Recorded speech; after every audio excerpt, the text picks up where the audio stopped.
বন্ধুরা, আজকের গল্পের আসরে তোমাদের জন্য থাকছে গোপাল ভাঁড়ের পেটুক গোপাল। গোপাল যখন খুব ছোট ছিল তখন পাড়ার এক ঠাকুর মশাইয়ের সঙ্গে সে শিষ্য বাড়ি গিয়েছিল। একটু দূরত্ব বজায় রেখে দুজনকে খেতে দেওয়া হয়েছে। গোপাল ঠাকুর মশাইয়ের পাতের দিকে তাকিয়ে দেখল তার পাতের বেশ পঞ্চব্যঞ্জনে সাজিয়ে দেওয়া হয়েছে।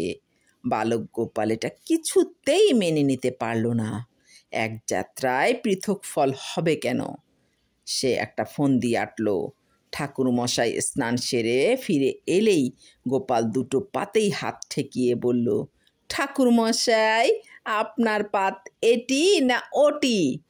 ঠাকুর মশাই দেখলেন গোপাল দুটো পাতই ছুঁয়ে দিয়েছে। ও খাবার তো আর খাওয়া যাবে না। তিনি গোপালের এই কাণ্ড জ্ঞানহীনতা দেখে খুবই রেগে গেলেন, কিন্তু প্রকাশ করলেন না।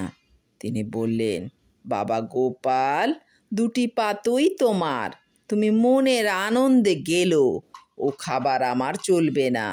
তোমাকে সঙ্গে এনে যে কি ভুল করেছি তা আর কি বলবো। আমাকে আজ অনাহারেই থাকতে হবে, এছাড়া আমার ভাগ্যে কি হবে?